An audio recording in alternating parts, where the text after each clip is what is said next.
the Queen Mary here back in 2023. That's it. They're in the gate.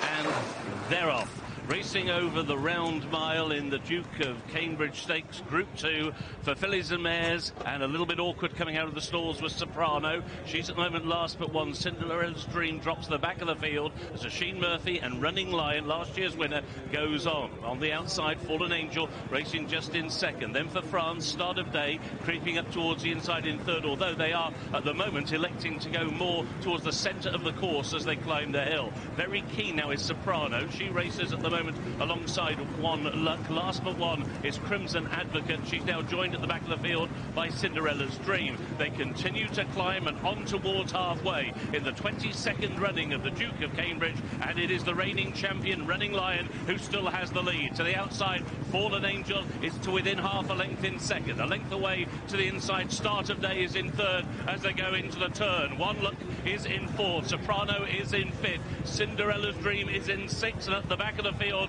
is Crimson Advocate as the field turns for home. Running Lion towards the inside. A high head carriage for Fallen Angel. Swinging out a little bit wider now is One Luck to challenge on the outside of Start of Day. Then right down the centre of the course comes Cinderella's Dream, sticking to the inside Soprano and switching out wide. Crimson Advocate, less than a furlong and a half to go, and Running Lion still has the lead. The lead is nearly 2 lengths, but down the wide outside, Crimson Advocate is eating up ground. She swoops by them all and comes clear on the run to the line. It's a second win at Royal Ascot. The Crimson Advocate. In the end, it was very close for second between Fallen Angel, who stayed on the inside of Cinderella's Dream, and then capitulating late was Running Lion, and they were ahead of Start of Day, Soprano, and eventually disappointing One Luck. So it's a win here for New Zealand-born, but very much Australian-based James McDonald on Crimson Advocate, who sweeps by to win by about 2 1/4 lengths. A record 6th win in this race for the Gosdens. Looks as though Cinderella's Dream has just held second. It is a 1-3 for Qatar-based owners Wafdan Racing, as Fallen Angel will be back in third. And the reigning champion in the end, Running Lion, having put up a good defence of a crown, finishes back in fourth. This is a race that the Gosdens love. Rack up a record 6th win.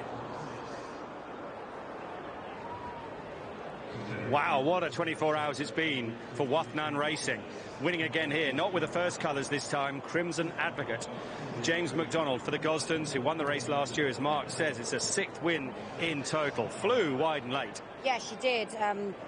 First and second home, sat last and second last throughout, but the winner, she travelled really well in the hands of James McDonald, just sort of took him along really nicely, and I thought she looked as if she was going to be a bit outpaced, but when she switched to the wide outside and had a clean run of things, look how big her stride is. She's sort of eating up the ground, and she's passed them pretty impressively. Well, there's her speed kicking in, isn't it? She's a 5 furlong winner. This was over the mile, and you thought, well, from where she is out the back of the field, she's going to have to show a good turn of foot, which she did. It was probably helped by the stablemate Running Lion on the front end, really giving it her all. She set up a nice tempo for her. Fallen Angel was right there. Soprano was keen through a lot of the race. Cinderella's Dream was trying to do her best closing, but Crimson Advocate really did have the speed on the outside there.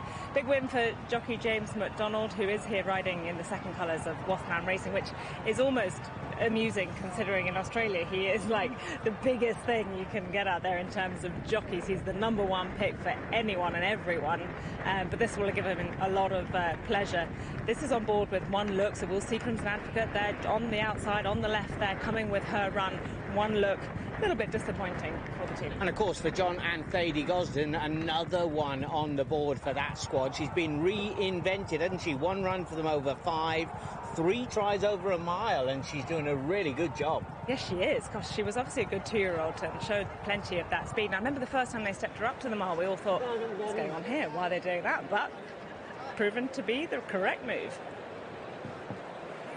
Well, for a lot of people, this man is the best jockey on planet Earth. Of course, around the world at the moment known for Romantic Warrior and Veer Sestina. But a Royal Ascot winner once again, James, your 5th. How special was that? Yeah, man, it's absolutely delighted. She gave me an absolutely beautiful ride and did everything we asked, and we got last crack, and she was really, really strong. But it's a pleasure to ride a winner for the group, Waltham, and were given every opportunity, and I thank them very much. So. I mean, a couple of weeks ago, you probably were contacting people saying, find me a ride, anything, find me a trainer who wants me. Then Wathnan come along and say you can ride some of their second strings. But of course, with a group like that, second strings can be first strings. Yeah, absolutely. It makes James's job so hard picking such nice horses all the time. And look, I'm just very lucky to be jogging on the spot at the right time and head home and watch them from afar, probably in the near future. But yeah, very honoured to be wearing the silks. Richard Brown and Ollie Tate, thank you very much. She's got an entry in the Group 1 Falmouth. I mean, you could jet back and say to Wathan, look what I did. Surely you could just let James Doyle off that day. Doyle has said across the line, I'll take it from here, so I'll leave it to him. And James, as a man who is so respected all around the world, give us an idea what riding, well, the fact you're here tells us everything, but an idea what riding here is like.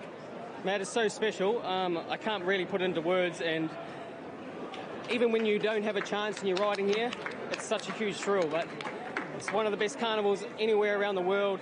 It's very elegant, it's very special, it's so meaningful, and I just can't thank enough people for the opportunities to be on this big stage. And we are absolutely thrilled you're here. Thanks. Top class team, top class. But also a really good ambassador, a statesman if you like, J Mac. It's a great quote, that. Royal Ascot, one of the best carnivals anywhere in the world. Led in by Shaquille Akhtar there, a horse that this exact day 2 years ago, was a foreign raider from America winning the Queen Mary for George Weaver, ridden by Johnny Velasquez.